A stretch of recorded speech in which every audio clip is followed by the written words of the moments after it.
Yes, I keep hearing crash. Have we had a crash or a crash coming? Well, Both. both. Yeah. Both. I mean, I think we have stage 1 right now from February and March of last year to about right now. And I've talked about in my few videos, I expect a dead cat bounce probably for maybe the next few years. And that's the assumption that the Federal Reserve is going to reverse course on raising interest rates. If they do, I think that's going to benefit sports cards and collectibles, specifically those low population, high in demand cards, not the Chris Bosh cards of the world.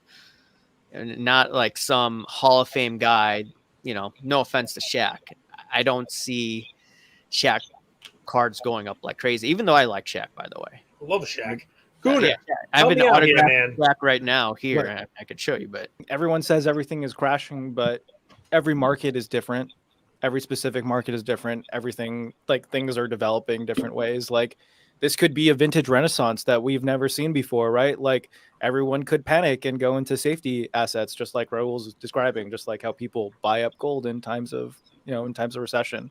Could be the sports card version is people buy up mantles, and I've seen a lot of it already, right? Like, it's about time, right? Like, things change, tastes change. People need to just explore more about the hobby. So why not? I have Go check I have out some Robert Edwards auctions, guys. I mean, I'm sure they've got some great stuff up there all the time. I got my first Nicky Lauda in grading right now. I'll let you know what it grades. Nice. I don't hear anyone talk about this, and I don't understand F1. why.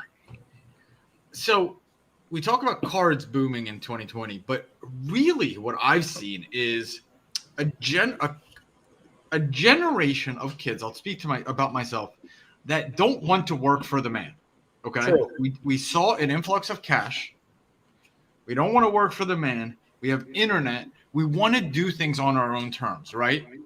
We want to live on our own terms. So think about how many people have started businesses in the hobby. How many young kids have started businesses, whether that's breaking or consigning or creating content? Go ahead, Gunnar. What do you think of that? I think that's a good thing.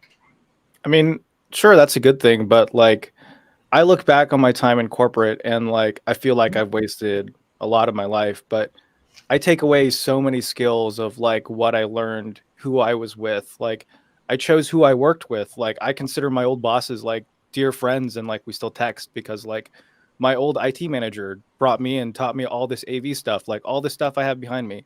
It's all from experience I got doing on the job. Like, I grew up a lot doing that job. Like, I lost my soul. I worked super hard. Like, I've lost a decade of my life, but I came out a different person. And like, in my 30s now doing this card thing, like, personally, I'm able to relate to a lot of other working professionals because of what I've observed in a professional environment. And then it also lends a lot to my like statistical analysis, things you understand operations wise.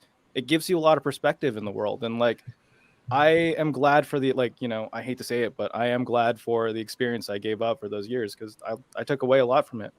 Rahul, do you hate corporate America like Andrew does? I work in corporate America, so It's a necessary evil. yeah, I took Necessary some evil. time off for work just to do this. It's not a necessary evil, Gunnar. We've been told that it's a necessary evil. But think about the kids that have graduated and started businesses. They graduated, let's say, in 2018. They were collecting sneakers while they were in college. And then they're like, look at this whole industry that's booming. Why would I go work for Merrill Lynch and wear a suit every day where I could make more money on cards? And not only can I make money on the cards, I could start a business within cards. Because all of those industries are incredibly difficult with super high risk tolerances that like very few people succeed in the first place. Like, this is why like I thought it was absurd to start with that all these people who jump in sports cards who had never seen them before made thousands of dollars. Like, that's insane. That's not sustainable. It is super risky. You can lose everything. Collectibles are like all over the place. You need to be very careful and you need to be very prepared to lose everything, right? Like, these are things that should be talked about all the time. And like 100%. My dad ran a restaurant business. Yeah. Those go out of business all the time too. that's also true. Correct, Like, which is why most people don't go into it. yeah.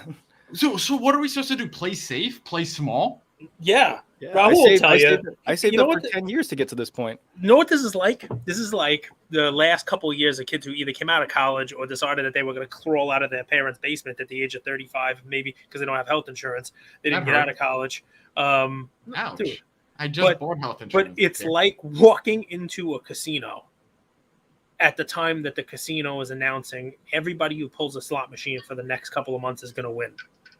Right? It gives you an unreasonable expectation of what you can build as a foundation for a business going forward, right? Like, and I make this comparison a lot, guys. Raul, I see you shaking your head, and I love it. I want to let you go. I want to wind you up and just let you tell everyone why I'm so right. But I have a friend.